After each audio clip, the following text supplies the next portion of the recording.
जिज्ञासु मित्रों, बहुत बहुत अभिनंदन है आपका दिव्य सृजन स्पिरिचुअल में। और प्रत्येक दिवस की भांति आज भी हम यहाँ पर लाइव चर्चा का कार्यक्रम लेकर उपस्थित हुए हैं। और यह जो विषय है आज का, मनोमय कोश, मन का रहस्य, इस विषय पर हम चर्चा करने जा रहे हैं। और यह चर्चा विवेक चूड़ामणि के ऊपर आधारित है। उस पर आधारित आधार लेकर हम यह चर्चा करेंगे। तो पीछे हमने अन्नमय कोश और प्राणमय कोश की भी चर्चा कर चुके हैं कि अन्नमय कोश जो है वह प्राणमय कोश से व्याप्त है, और प्राणमय कोश और अन्नमय कोश दोनों ही इस मनोमय कोश से व्याप्त है। तो मनोमय कोश भी आत्मा नहीं है। तो कैसे आत्मा नहीं है, कैसे इस विषय को समझाया जा रहा है, तो आइए देखते हैं कि विवेक चूड़ामणि के अंतर्गत क्या कहा जा रहा है। तो ज्ञानेन्द्रियाणि च मनश्च मनोमयः स्यात् कोशो ममाहमीति वस्तु विकल्प हेतु संज्ञादि भेद कलाना कलना कलितो बलियाम स्तत् पूर्व कोश मभिपूर्य विजृंभते यह। अर्थात ज्ञानेन्द्रियों और मन ही मैं, मेरा आदि विकल्पों का हेतु मनोमय कोश है। अर्थात ज्ञानेन्द्रियों का जो कारण है, कर्मेंद्रियों के कारण प्राणमय कोश, और ज्ञानेन्द्रियों का जो कारण है वह क्या है? मनोमय कोश है। कर्मेंद्रियों को धारण करने वाला प्राणमय कोश और ज्ञानेन्द्रियों को धारण करने वाला मनोमय कोश है। तो ज्ञानेन्द्रियां और मन ही मैं और मेरा ऐसे विकल्पों का हेतु यह मनोमय कोश है, जो नाम आदि भेद कल्पनाओं से जाना जाता है और बड़ा बलवान है, तथा पूर्व कोशों को व्याप्त करके स्थित है। अर्थात प्राणमय और साथ ही साथ अन्नमय को व्याप्त करके स्थित है। पंचेन्द्रिय पंचभिरेव हो त्रिभि प्रचीयमानो विषयाज्य धारय जाजवल्यमानो बहुवासनेन्धने मरणोमयाग्निर्दहयति प्रपंचम। पंचेन्द्रिय रूप पांच होताओं द्वारा विषय रूपी घृत की आहुतियों से बढ़ाया हुआ। पांच इंद्रियां, यहां पर पांच होता है, मतलब जो आहुति देने वाले हैं। विषय रूपी घृत, और घी ही विषय है जो बार बार इस अग्नि में डाला जा रहा है। आहुति से बढ़ाया हुआ मतलब बार बार विषय रूपी आहुति देने से, इंद्रियों के माध्यम से ज्ञान इंद्रियां अगर बार बार विषयों को ग्रहण करती हैं तो यह मन जो है बढ़ता है। तो आहुतियों से बढ़ाया हुआ तथा नाना प्रकार की वासना रूप ईंधन से प्रज्वलित, मन के अंदर अनेकों वासनाएं हैं। मन का प्रज्वलन, मन की जो प्रज्वलता है, मन का जो प्रकाशन है, वासनाओं पे ही निर्भर है। नाना प्रकार की वासनाओं से यह प्रज्वलित होता है। यह मनोमय अग्नि, यह मनोमय अग्नि रूप है। अग्नि रूप है नहीं, लेकिन इसको यहां पर उपमा लिया जा रहा है, उदाहरण लिया जा रहा है। तो यह मनोमय अग्नि संपूर्ण दृश्य प्रपंच को दग्ध कर देता है। अर्थात जिस समय इंद्रियां वासना रूपी ईंधन को जलाकर प्रकट किए मनोमय अग्नि में विषयों का हवन कर देती है, उस समय यह संपूर्ण प्रपंच लीन होने लग जाता है। ठीक। न ह्यस्त विद्या मनसो अतिरिक्ता मनोह्य विद्या भवबंध हेतु तस्मिन् विनष्टे सकलम विनष्टम विजृंभिते अस्मिन् सकलम विजृंभते। मन से अतिरिक्त अविद्या और कुछ नहीं, मन स्वयं ही अविद्या स्वरूप है। मन से अतिरिक्त अविद्या कुछ भी नहीं। मन ही अविद्या, मतलब जो अनात्म वस्तु है वही अविद्या का कारक है। अनात्म वस्तु ही अविद्या पैदा करती है। तो जो आत्मा है वह नहीं, जो अनात्म वस्तु है। तो और उसी से अहंकार पैदा होता है। तो मन से अतिरिक्त अविद्या, मन स्वयं ही सबसे बड़ी अविद्या है। मन ही भव बंधन के हेतु भूता अविद्या है। मन ही वह अविद्या है जो भव बंधन पैदा करता है। मन के नष्ट होने पर सब नष्ट हो जाता है, और उसी के जागृत होने पर सब कुछ प्रतीत होने लग जाता है। हाँ, मन ही ईश्वर, मन ही देवता, मन से बड़ा ना कोई। मन उजियारा जब जब फैले जग उजियारा हो, ऐसे आपने एक गीत भी सुना होगा। तो मन से अतिरिक्त अविद्या कुछ भी नहीं। मन ही भव बंधन का हेतु भूता अविद्या है। उसी के नष्ट होने पर सब नष्ट हो जाता है, और उसी के जागृत होने पर सब कुछ प्रतीत होने लग जाता है। स्वप्ने अर्थ शून्य सृजति स्वशक्त्या भोक्त्रादि विश्वम मन एव सर्वम तथैव जागृत्यपि नो विशेष तत्सर्वमेतन मनसो विजृंभणम, अर्थात विजृंभणम जिसमें कोई पदार्थ नहीं होता, उस स्वप्न में मन ही अपनी शक्ति से संपूर्ण भोक्ता भोग्य आदि प्रपंच रचता है। स्वप्न की अवस्था में भी मन का प्रपंच चलता रहता है। जब शरीर सो जाता है लेकिन मन नहीं सोता, स्वप्न की अवस्था में मन जगा हुआ रहता है, मन नहीं सोता, मन का लय नहीं होता उस समय। तो स्वप्न में मन ही अपनी शक्ति से संपूर्ण भोक्ता भोग्य आदि प्रपंच को रच लेता है। उसी प्रकार जागृति में भी कोई विशेषता नहीं है, अतः यह सब मन का ही विलास मात्र ही है। ठीक, जागृति में भी कोई विशेषता नहीं है, चाहे जागृत अवस्था हो चाहे स्वप्न अवस्था हो, यह सब मन का ही प्रसार है और मन की ही विलासता है, मन की ही वासना आदि सब है। जागृत अवस्था में भी, क्योंकि वास्तव में मन में ही तो सारी कल्पनाएं हो रही है, सारी इच्छाएं बन रही हैं, सारे विचार भाव बन रहे हैं, सारे प्रत्यय बन रहे हैं। ठीक, तो इसीलिए मन में ही सब है, तो इसीलिए इसको इस प्रकार से कहा गया कि जागृत में भी कोई विशेषता नहीं, मन का ही सारा खेल है। सुषुप्ति काले मनसी प्रलीने, सुषुप्ति काल में मन का लय होता है।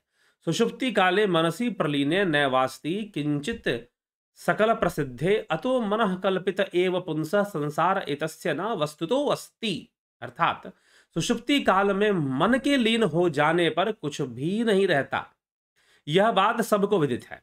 अतः इस पुरुष का, इस जीव का यह संसार मन की कल्पना मात्र ही है, वस्तुतः नहीं है। सुषुप्ति काल में कुछ भी रहता नहीं है मन के लिए, मन वहां पे जाकर लीन होता है, सो जाता है, लेकिन वैसे तो जागता रहता है हमेशा। तो जो मन है सुषुप्ति काल में वह लीन हो जाता है, इसीलिए संसार उस समय नहीं रहता।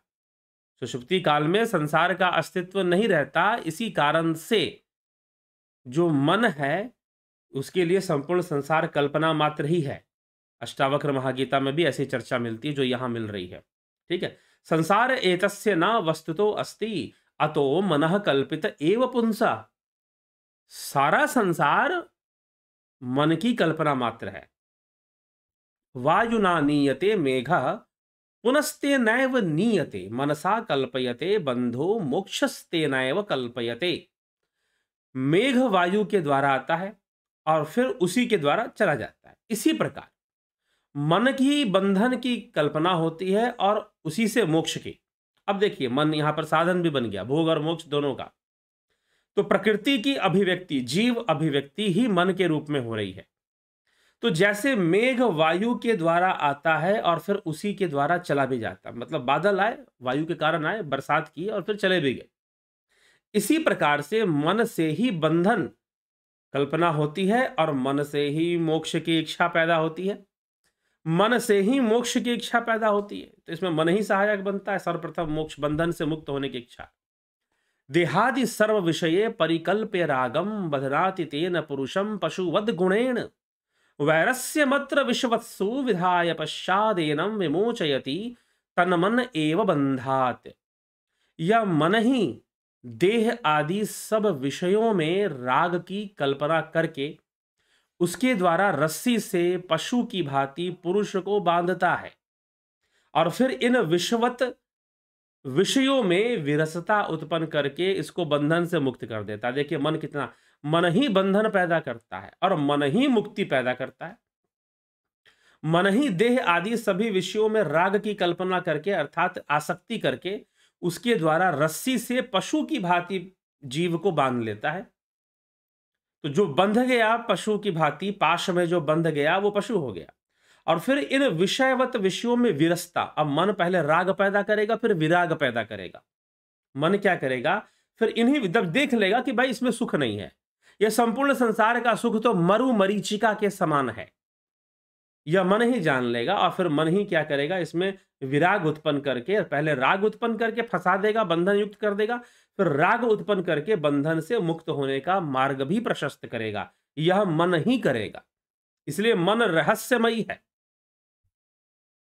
तस्मान मनः कारणमस्य जंतोर्बंधस्य मोक्षस्य च वा विधाने बंधस्य हेतुर्मलिनं रजो गुणैः मोक्षस्य शुद्धं विरजस्तमस्कम् इसीलिए इस जीव के बंधन और मोक्ष के विधान में, इसीलिए इस जीव के बंधन और मोक्ष के विधान में मन ही कारण है। जीव के बंधन और मोक्ष के विधान में क्या है? मन ही कारण है। रजोगुण से मलिन हुआ यह बंधन का हेतु होता है तथा रज तम से रहित शुद्ध सात्विक होने पर मोक्ष का कारण होता है। इसलिए इस जीव के बंधन और मोक्ष के विधान में, मतलब कि जीव का जो बंधन है उसके विधान में और मोक्ष का विधान, दोनों में मन ही कारण बनता है। रजोगुण से मलिन हुआ यह बंधन का हेतु बन जाता है। रज तम से रहित होकर, रज और तम से मुक्त होकर शुद्ध सात्विक होने पर यह मोक्ष का हेतु भी बन जाता है। ठीक। विवेक वैराग्य गुणातिरेका चक्षुद्धत्वमासाध मनो विभुक्तई भवते तो बुद्धिमतो मुमुक्षोस्ताभ्याम दृढ़ाभ्याम भवित्वयमग्रे। विवेक वैराग्य आदि गुणों के उत्कर्ष से शुद्धता को प्राप्त हुआ मन मुक्ति का हेतु होता है। ठीक है। अतः पहले बुद्धिमान मुमुक्षु के वे ज्ञान वैराग्य दोनों ही दृढ़ होने चाहिए, तभी जाकर ऐसी चीजें भी होती है, वे विवेक वैराग्य आदि जन्म ले लेते हैं। ठीक है। तो यह सारी स्थिति है मन की। मनो नाम महाव्याघ्रो विषयारण्य भूमिषु चरत्यत्र न गच्छन्तु साधवो ये मुमुक्षव। मन नाम का भयंकर व्याघ्र विषय रूप वन में घूमता फिरता है। मन नाम का भयंकर व्याघ्र विषय रूप वन में घूमता फिरता है। जो साधु मुमुक्षु हैं वे वहां न जाएं। ठीक है। तो क्या कहा गया? मन नाम का, मन को यहां व्याघ्र मतलब बाघ, टाइगर, व्याघ्र का मतलब है टाइगर। तो मन नाम का जो भयंकर बाघ है विषय रूप वन में घूमता फिरता रहता है। और जो साधु उससे बचना चाहते हैं, जो मुमुक्षु उससे बचना चाहते हैं, वो उस विषय रूप वन में ना जाएं, नहीं तो मन रूपी बाघ जो है उन्हें अपना ग्रास बना लेगा, उन्हें खा लेगा। इस प्रकार की उपदेश यहां दिया जा रहा है। मनः प्रसूते विषयान शेषान स्थूलात्मना सूक्ष्मतया च भोक्तुः शरीर वर्णाश्रम जाति भेदान गुण क्रिया हेतु फलानि नित्यम। मन ही संपूर्ण स्थूल सूक्ष्म विषयों को, शरीर वर्ण आश्रम जाति आदि भेदों को तथा गुण क्रिया हेतु और फलादि को भोक्ता के लिए नित्य उत्पन्न करता रहता है। ठीक। असंग चिद्रपमंसु ममुम विमोह देहेन्द्रिय प्राण गुणैर निबध्य अहम ममेति ब्रह्म यत यजस्रम मनः स्वकृत्येषु फलोपभुक्तिषु। अर्थात इस असंग चिद्रूप आत्मा को मोहित करके तथा इस देह इंद्रिय प्राणादि गुणों से बांधकर, बंधन पैदा कर कर, यह मन ही इसको मैं है, मैं हूं, यह मेरा है, यह तेरा है भाव से अपने कर्म और उनके फलोपभोग में निरंतर भटकाता रहता है। यह मन ही भटकाने वाला है। इंद्रियों में, गुण आदि में, यह मेरा, यह तेरा, इन सब चक्कर में, वर्ण हो गया, आश्रम हो गया, मैं इस जाति का, मैं इस वर्ण का, मैं इस कुल का, मेरा यह पदवी है, मेरा यह ओहदा है, इन सब बातों में उसे कंफ्यूज करके बहकाते रहता है। अध्यास दोषात पुरुषस्य संस्कृति रध्यास बंधस्त्व मुनैव कल्पितः रजस्तमो दोष वतो अविवेकिनो जन्मादि दुखस्य निदानमेतत्। दोष ही जीव को जन्म मरण रूप संसार होता है। दोष से ही जीव को जन्म मरण रूप संसार होता है। और यह अध्यास का बंधन, अध्यास का बंधन मतलब पोजेशन, इस पर हम चर्चा पहले भी कर चुके हैं। अध्यास का बंधन इसी का कल्पित किया हुआ है, मन का ही बनाया हुआ है। तथा रज तम आदि दोष युक्त अविवेकी पुरुष के लिए यह अध्यास ही जन्म आदि दुख का मूल कारण है। यह पोजेशन, यह जो अध्यास है माया का, वही जन्म आदि दुख का मूल कारण है और मन ही इसको बनाए रखने वाला है। अतः प्राहुर्मनो अविद्याम पंडितास्त तत्वदर्शिनः ये नैव भ्राम्यते विश्वम वायु नेवा भ्रमंडलम। अर्थात तत्वदर्शी मन को ही अविद्या कहते हैं। तत्वदर्शी जो ज्ञानी पुरुष है, मन को ही वो अविद्या नाम से जानते हैं, जिसके द्वारा वायु से मेघ मंडल की भांति यह संपूर्ण विश्व भ्रमाया जाता है। इस मन के द्वारा ही संपूर्ण विश्व का भ्रम पैदा होता है और यह भ्रमाया जाता है, भैया ये करना है, ये नहीं करना है, वो करना है, वो नहीं करना है। तो यह मरुमरीचिका को पैदा करने वाला और उसमें फंसाने वाला और दौड़ाने वाला कि मरुमरीचिका के पीछे भागते रहो कि अब सुख मिलेगा, अब सुख मिलेगा, दौड़ाता रहेगा कि भाई यहां सुख मिल जाएगा, वहां सुख मिल जाएगा, विषयों में भटकाता रहेगा। तन मनः शोधनम कार्यम प्रयत्नेन मुमुक्षुणा विशुद्धि सती चैतस्मिन् मुक्ति कर फलायते। उस मन का मुमुक्षु को प्रयत्न पूर्वक शोधन करना चाहिए। एक साधक को, एक जिज्ञासु को, एक मुमुक्षु को उस मन का शोधन करना, प्रयत्न पूर्वक शोधन करना चाहिए। उसके शुद्ध हो जाने पर मुक्ति करामल कवत हो जाती है। मुक्ति फिर आसान हो जाती है, लगभग हाथ में ही हो जाती है। मुक्षैक शक्त्या विषयेषु रागम निर्मूल्य संन्यस्य च सर्वकर्म सक्षदध्यायः श्रवणादिनिष्ठो रजः स्वभावम स धुनोति बुद्धये। मोक्ष की आसक्ति से जो विषयों में राग का निर्मूलन करके तथा सर्व कर्मों को त्याग कर शुद्ध श्रद्धा से युक्त हुआ श्रवण आदि में तत्पर रहता है, वह बुद्धि के रजोमय स्वभाव को नष्ट कर देता है। तो जो मुमुक्षु है, मोक्ष की आसक्ति से जो विषयों में राग का निर्मूलन करता है, विषयों में जो राग है, विषयों में जो आसक्ति है, उसका निर्मूलन करके तथा सर्व कर्मों का त्याग कर कर, अर्थात कि मानस रूप से सर्व कर्मों का त्याग कर कर शुद्ध श्रद्धा से युक्त हुआ, श्रवण आदि में तत्पर निरंतर तत्व चर्चा को सुनने वाला, सत्संग को सुनने वाला जो है, विचारों को सुनने वाला, ऐसे तर्कों को सुनने वाला जो श्रवण आदि में तत्पर है, वह बुद्धि के रजोमय स्वभाव को नष्ट कर कर स्थिर करता है अपने आप को। मनोमय नापि भवेत परात्मा याधंत व त्वात् परिणाम भावात दुखात्मकत्व द्विषत्व हेतु दृष्टा ही दृश्य आत्म तया न दृष्ट। मनोमय कोश भी आधंतवान अर्थात परिणामी, दुखात्मक और विषय रूप होने के कारण परात्मा नहीं हो सकता, आत्मा से यह परे नहीं हो सकता, क्योंकि दृष्टा कभी दृश्य रूप नहीं देखा गया।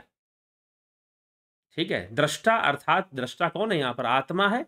तो आत्मा को कभी दृश्य रूप में नहीं देखा गया, आत्मा को कभी दृश्य रूप में नहीं देखा गया। तो मनोमय कोश में अध्यानवात परिणामी, दुखात्मक और विषय रूप होने के कारण, तो यह मनोमय कोश है, कारण परात्मा नहीं हो सकता। यह आत्मा के परे या स्वयं आत्मा भी नहीं हो सकता, क्योंकि यह कभी दृष्टा रूप में नहीं देखा गया। और मन को दृष्टा के दृश्य के रूप में, क्षमा करें, दृष्टा रूप में तो मन को माना गया है, लेकिन आत्मा को कभी दृश्य रूप में नहीं देखा गया, लेकिन मन को दृश्य रूप में देखा गया है। योग शास्त्र में भी, योग सूत्र की चर्चा में भी हम एक वीडियो है जिस पर चर्चा है कि चित ही दृष्टा चित ही दृश्य। तो एक तरफ मन संसार के लिए दृष्टा है तो स्वयं दृश्य भी है वो, लेकिन जो आत्मा है, जो सच्चा दृष्टा है, जो वास्तविक दृष्टा है, जो आखिरी दृष्टा है, वह कभी दृश्य के रूप में नहीं देखा गया, वह कभी दृश्य के रूप में नहीं देखा गया, वह कभी दृश्य के रूप में नहीं जाना गया। इसीलिए दृश्य नहीं होता आत्मा का, इसीलिए मन का होता है। इसलिए मन जो है आत्मा नहीं है, मन आत्मा नहीं है, मन तो उस दृष्टा का दृश्य है। तो फिर आत्मा कैसे हो सकता है? इसलिए मन भी आत्मा नहीं है और इसमें परिवर्तन बना रहता है। कभी यह भोगों की ओर ले जाएगा, तो कभी यह मोक्ष की ओर ले जाएगा, ठीक, कभी राग की ओर तो कभी विराग की ओर ले जाएगा। तो मन की भी स्थिति एक जैसी नहीं है। तो इसीलिए यह कभी भी, कदापि भी जो मन है वह आत्मा नहीं हो सकता, क्योंकि वो शाश्वत नहीं है, वो स्थिर नहीं है और साथ ही साथ परिवर्तनशील है और वह दृश्य रूप में स्थित है। दृश्य रूप में होने के कारण वह आत्मा नहीं हो सकता, क्योंकि आत्मा तो सर्वदा ही दृष्टा है, वो दृश्य रूप में कभी आता नहीं है। इस प्रकार से उसके लिए कहा गया है। तो यह चीज है, तो यह हमें इस विषय में समझ लेना। और ये जितनी भी बातें हैं जिज्ञासुओं, सबसे बड़ी बात इसमें समझने योग्य यह है कि जितनी भी बातें मन के विषय में कही जा रही हैं, यह मात्र शब्दों और विचारों का विषय नहीं है। ध्यान योग के द्वारा इन सबको अनुभव गम्य किया जा सकता है और अनुभव गम्य कर बहुत बेहतर तरीके से समझा जा सकता है। मन की गति क्या है, मन की शक्ति क्या है, मन की चाल क्या है, मन की चंचलता क्या है, इन सबको समझना है तो ध्यान योग कीजिए, तब पता चलेगा मन क्या है। नहीं तो जीवन भर तो आदमी मन ये कहता है तो ये कर लो, मन वो कहता है तो वो कर लो, मन ये खाने के लिए करता है तो ये खा लो, मन वो खाने के लिए करता है तो वो खा लो, चलता ही रहता है सारा जीवन। ठीक है? तो इसीलिए मन को समझना है तो उसमें भी ध्यान योग की सूक्ष्मता, जब हम गहरी अवस्था में, सूक्ष्म अवस्था में ध्यान योग में उतर जाते हैं तो निश्चय ही हम मन की गति भी बेहतर तरीके से समझ जाते हैं। ठीक है जिज्ञासु, तो ये हमें समझना है और इसको समझते हुए जीवन में आगे कदम बढ़ाना है, आगे बढ़ना है और ध्यान योग के द्वारा हम जाने, विषयों को समझे, प्रैक्टिकल रूप से जाने तो निश्चय ही बहुत लाभ हम उठा पाएंगे। ठीक है? शब्दों से तो हम शब्द याद कर लेंगे, रट लेंगे, सुन लेंगे, सही लगा हाँ कर देंगे, नहीं लगा ना कर देंगे। ठीक है? लेकिन जो अनुभव है वह ध्यान योग से ही संभव है। तो ज़रूर ध्यान योग की ओर अपने कदम बढ़ाकर इसका लाभ उठाएँ और 14 दिसंबर से ध्यान योग की नई क्लास जो है शुरू हो रही है। आप उसका पूरा-पूरा लाभ उठाइए, उसको ज्वाइन करिए शीघ्र से शीघ्र। ज्वाइन करने के लिए डिस्क्रिप्शन में नंबर दिए होते हैं, उन नंबर पर संपर्क कर लीजिए। नहीं तो मैं नंबर बता रहा हूँ, नोट कर लीजिए। उस पर व्हाट्सएप मैसेज या टेलीग्राम मैसेज ही करेंगे, दूसरा मैसेज नहीं करेंगे। 9661802459 इस नंबर पर आप संपर्क करके, व्हाट्सएप कर जानकारी ले लें कि कैसे हमको ज्वाइन करना है और ज्वाइन कर पूरा-पूरा इसका लाभ उठाएँ। तो इसी के साथ आज के विचारों को विराम देते हैं। कल फिर लाइव चर्चा में मिलेंगे आपसे और अभी जो वीडियोज़ चल रही हैं, वो किसी व्यस्तता के कारण आपको अपलोड प्रीमियर वीडियोज़ ही मिल रही हैं, अपलोडेड वीडियोज़ हैं, ना कि ये लाइव सेशन है। लेकिन लाइव चर्चा का समय होता है, तो लाइव चर्चा के नाम से ही इसको भी चलाया जाता है। परंतु कल से संभवतः, इसका भी मैं कोई गारंटी नहीं देता, लेकिन कल से निश्चित है कि पूरा प्रयास रहेगा कि लाइव चर्चा, लाइव सेशन के साथ, ताकि लाइव कमेंट्स भी आपके पढ़े जाते हैं। तो अभी तो मैं कमेंट्स आपके पढ़ नहीं सकता हूँ, क्योंकि यह तो अपलोड वीडियोज़ हैं, कोई लाइव किया हुआ वीडियो नहीं कि कमेंट आपके इसमें आ सके, मुझे दिखाई दे। आप करेंगे भी तो जब मैं चेक करूँगा तो मुझे दिखाई देंगे, ऐसे आमने-सामने नहीं दिखाई देंगे। लेकिन जब लाइव चर्चा चलती है, लाइव सेशन चलता है यूट्यूब पर, तो उसमें कमेंट साथ-साथ आपके दिखाई देते रहते हैं। ठीक है? तो जिज्ञासुओं, ये हमें समझकर इस विषय को चलना है और चलकर इसका लाभ उठाना है। मन को समझना है, मन की गति, मन की चाल किस प्रकार से बदलती रहती है। जितना समझेंगे, जितनी साधना करेंगे उतना समझेंगे और जितना समझेंगे उतना लाभ उठाएँगे। तो चलिए, इसी के साथ आज के विचारों को यहाँ विराम देते हैं। कल फिर मिलेंगे 9 बजे। बहुत-बहुत आभार आप सभी का।